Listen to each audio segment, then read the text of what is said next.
So అయితే but మీరు చేస్తున్న సినిమాలు లైనప్ చూస్తుంటే ప్రతిదీ కూడా ఎక్కువగా రూరల్ టచ్ ఉన్న సినిమాలు. రూరల్ అంటే మిమ్మల్ని మీరు రిస్ట్రిక్ట్ చేసుకుంటున్నారా, లేకపోతే అక్కడ నన్ను బాగా రిలేటబుల్గా ఫీల్ అవుతున్నారు, లేదా నాకు అవి బాగా సూట్ అవుతాయని మిమ్మల్ని మీరే ఎంచుకుని వాటి వైపు వెళ్తున్నారా?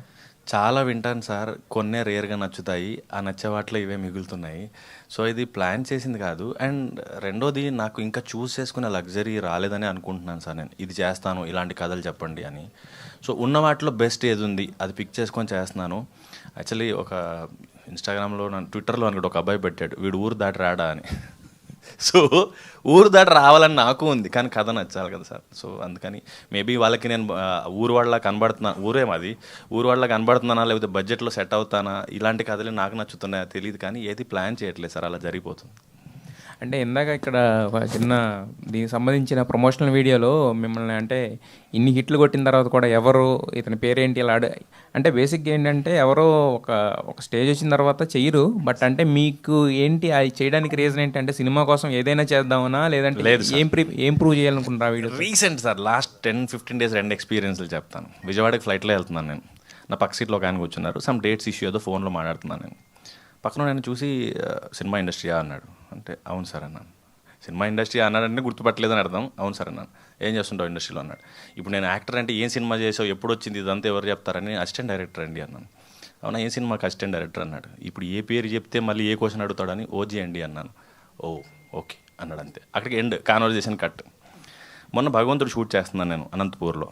నేను కో డైరెక్టర్ గారు సెట్లో ఎర్లీ మార్నింగ్ మాట్లాడుకుంటున్నాం. ఒక ఆయన బండి వేసుకొని వచ్చాడు స్పీడ్గా, లోకల్ ఆయన ఎవరో, క్యారవాన్లో అవన్నీ బాగా చూశాడు.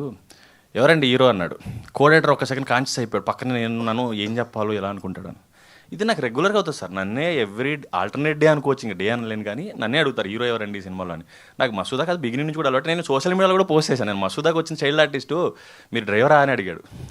కాదరా బాబు హీరో అంటే, నేను నమ్మను, హీరో అయితే గొడుగు ఉంటుంది, పక్కన మనిషి ఉంటాడు అన్నాడు. మొన్న అమలాపురంలో షూట్ చేస్తుంటే కాళికా మాత వేషం అది వేస్తుంటే వాళ్ళు వచ్చారు, వెళ్ళి చూస్తున్నాను వాళ్ళు మేకప్ వేసుకుంటుంటే. హీరో ఎవరండి అన్నాడు. అంటే నేనే, అంటే సర్లేండి హీరో ఎవరో చెప్పండి అన్న. నేనేనయ్యా అంటే అప్పుడు, కానీ పక్కన వాళ్ళు చెప్తే కానీ నమ్మలేదు అతను నేను హీరో అని. సో అలవాటే నాకు అది. ఒక రకంగా అంటే మీ రియల్ లైఫ్ తీసుకొచ్చి అక్కడ సగం ఐడియాస్ నేను ఇచ్చినవి సార్ అవి. ప్రసాద్ బెహ్రా గారు, అయ్యా మీరు మాట్లాడే మాటలు చూస్తుంటే ఏదో యోగి, వేదాంతి, సిద్ధాంతి చెప్పినట్టు ఉంటాయి. బట్ మీరు చేసే పాత్రలు చూస్తుంటే కనుక దానికి పూర్తిగా డిఫరెంట్గా, అంటే ఇది కూడా ఏంటి మీరు చూస్ చేసుకుంటున్నారా, లేకపోతే వస్తున్నాయా, లేకపోతే మిమ్మల్ని చూస్తే అలాగే రాయాలనిపిస్తుందా మీకు? థ్యాంక్స్. పాత్రలు అన్నారు, పనులు అనలేదు. చూస్ చేసుకోలేదండి, వచ్చి వస్తున్నాయి అంతే. యాక్చువల్లీ నేను వేరే క్యారెక్టర్ అనుకోకుండా నా చేష్టలు చూసి ఆ క్యారెక్టర్ మా డైరెక్టర్ గారు ఇచ్చారు. ఒరిజినాలిటీ ఉందంటే ఏదో మరి మొన్నటిని అయిపోద్దేమో కదా ఒరిజినాలిటీ లేదండి అందులోని. అలాంటి క్యారెక్టర్ అయితే ఊర్లో ఉంటుంది జనరల్గా. పక్కోడి ఇంట్లో ఏం జరుగుతుంది, చిన్న గొడవ దాన్ని పెద్ద చేసి పంచాయతీ వరకు ఎలా తీసుకెళ్ళి అని ఒక మెంటాలిటీ ఉన్న పర్సన్స్ ఊర్లో చాలామంది ఉంటారు.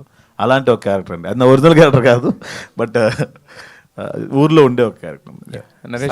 నరేష్ గారు, అంటే యాక్చువల్గా ఎవరన్నా మనం మీ ఫస్ట్ సినిమా చేద్దాం అనుకున్నప్పుడు, ఇంత మంచి బ్యానర్ వచ్చి ఇదంతా అన్నప్పుడు ఏంటంటే రాధాకృష్ణ గారు ఖచ్చితంగా ఆయన ఇచ్చిన ట్యూన్స్కి ఇంతకుముందు మన వాళ్ళు చెప్పినట్టుగానే నెక్స్ట్ లెవెల్లో ఉండాల్సిన మ్యూజిక్ డైరెక్టర్.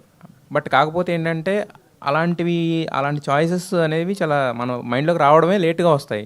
బట్ కాకపోతే మీ ఫస్ట్ సినిమాకి పాపం ఒక ఇంతకుముందు ఆయన చేసినవన్నీ కూడా మనం చూస్తే ఏంటంటే ఒక సోల్ఫుల్ కైండ్ ఆఫ్ థింగ్స్ అన్నీ ఉంటాయి. ఇదేమో ఒక చిన్న కామిక్ టచ్ ఉన్న వీకి. దీనికి ఎందుకు అనిపించింది మీకు కేఎం రాధాకృష్ణన్ గారు నా ఫస్ట్ సినిమా మ్యూజిక్ డైరెక్టర్ అనే థాట్ ఎందుకు వచ్చింది మీకు? సార్ నేను మెలోడీస్ బాగా ఇష్టం సార్ నాకు. ఇప్పుడు ఈ సినిమాలో ఉన్న సాంగ్స్ అన్నీ మాంటేజెస్ సార్, కానీ మీకు సాంగ్స్ డ్యూయెట్లా ఉంటాయి, వింటూ ఉంటే వినే పాటలు అవుతాయి. సినిమా చూస్తే ఎక్కే పాటలు కాదు, బయట ఎక్కేస్తాయి పాటలు. సో ఈ పాటలు కావాలి అంటే నాకు ఎక్కువ ఈయన ప్యాటర్న్ ఇష్టం. అసలు ఇప్పుడు ఈయన ఏం చేస్తున్నాడో కనుక్కుందాం అని చెప్పేసి ఒక రోజు వెళ్ళాను. అప్పటికి సినిమా ఓకే అవ్వలేదు, ఏమవ్వలేదు, కథ రాసుకొని కథకి ఈయన కావాలని వెళ్ళాను అంతే. వెళ్తే చెప్పు ఖాళీగా ఉన్నాను నేను మ్యాటర్ అన్నాడు. కథ చెప్పాను, చెప్పిన తర్వాత కథ బాగుంది ఎప్పుడు చేద్దాం అన్నాడు. ప్రొడ్యూసర్ లేడు అన్నాడు. అన్న తర్వాత ఆయన ఒక 2-3 సార్లు కాల్ చేశారు, కథ బాగుంది వదిలేకు, నేను ఎప్పుడు ఉంటాను అన్నాను. అది నాకు నచ్చింది సార్. నచ్చిన తర్వాత నేను ఆ కథకి ట్యూన్లు వినిపించారు కొన్ని.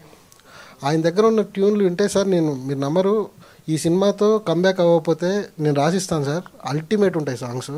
మళ్ళీ మీరు గోదావరి చందమామని చూస్తారు, అంటే మళ్ళీ ఒక 10 ఏళ్ళు నిలబడే పాట ఇంకోటి వస్తుంది.